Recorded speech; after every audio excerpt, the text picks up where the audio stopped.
Mark patent organiser દ્વારા બૌદ્ધિક સંપદા ઉપર 18મો આંતરરાષ્ટ્રીય સેમિનાર યોજાયો હતો. માર્ક પેટન્ટ.org જે બૌદ્ધિક સંપત્તિ અધિકારો અંગે જાગૃતતા અને ઉન્નતિ માટે કાર્ય કરતી એક પ્રખ્યાત બિન નફાકારક સંસ્થા છે. તેણે તારીખ 8 અને 9 ફેબ્રુઆરી 2025ના રોજ અમદાવાદ ખાતે તેની 18મી વાર્ષિક આંતરરાષ્ટ્રીય બૌદ્ધિક સંપત્તિ સંમેલનને સફળતાપૂર્વક પૂર્ણ કર્યું છે.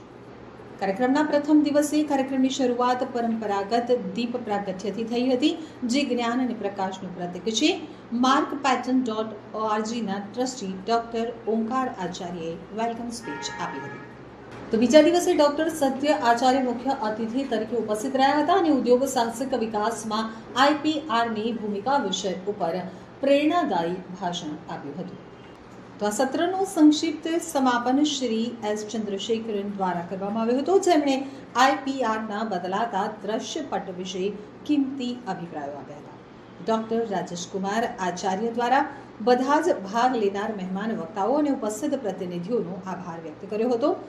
માર્ક પેટન્ટ.orgની 18મી આંતરરાષ્ટ્રીય પરિષદે બૌદ્ધિક સંપત્તિ અધિકારોના મહત્વને રેખાંકિત કર્યું હતું, તેમજ નેટવર્કિંગ અને જ્ઞાન માટે એક મહત્વપૂર્ણ પ્લેટફોર્મ પૂરું પાડ્યું હતું. सर आज की देखिए इंडस्ट्री में क्या इम्पोर्टेंस क्या है? ये मार्क पैटेंट का थ्रू जो ये सेमिनार ऑर्गेनाइज किया गया है, इस पे फोकस है कि हम इनोवेशन एंड ग्रोथ को कैसे फोकस कर सकते हैं.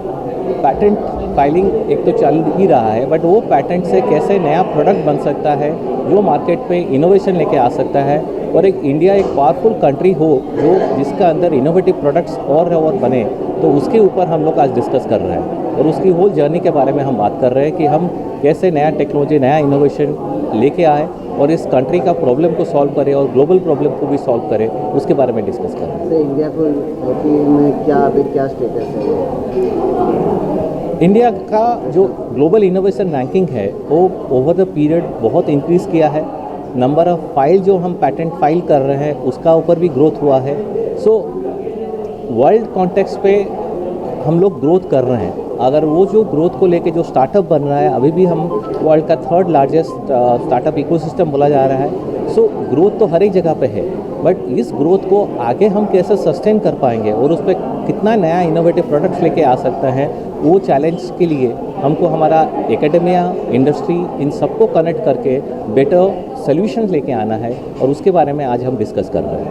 सेमिनार से इंडस्ट्रियलिस्ट को क्या बेनिफिट मिलता है? इंडस्ट्रियलिस्ट को यहाँ पे बहुत सारी कंट्री का बहुत स्पीकर्स आए हुए हैं. उनकी जो थॉट प्रोसेस, उन लोग अपनी कंट्रीज़ पे कैसे काम किया है, इंडिया में कैसे काम चल रहा है, कैसा जो इंडस्ट्री अपनी रिक्वायरमेंट के लिए कैसे नया टेक्नोलॉजी के बारे में सोच कर सकता है, और अगर टेक्नोलॉजी उनके पास है उसको कैसे पैटेंट के द्वारा प्रोटेक्ट कर सकता है, और उसको लेके कैसे नया बिजनेस हो सकता है, उसका डिफरेंट डायरेक्शंस पे डिस्कशंस होगा.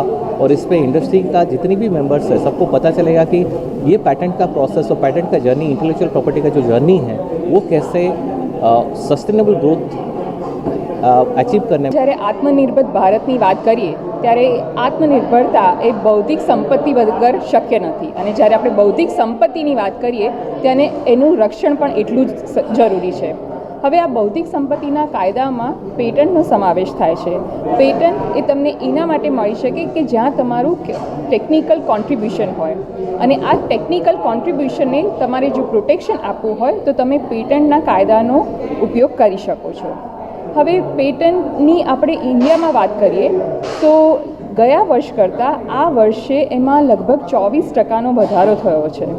આ ઉપરાંત જો આપણે ઇન્ડિયાના જે નેશનલ હોય એની પેટન્ટ ફાઇલિંગની વાત કરીએ તો એમાં લગભગ 52% વધારો થયો છે. આ એ જ જણાવે છે કે આપણે આપણા દેશને આત્મનિર્ભરતા તરફ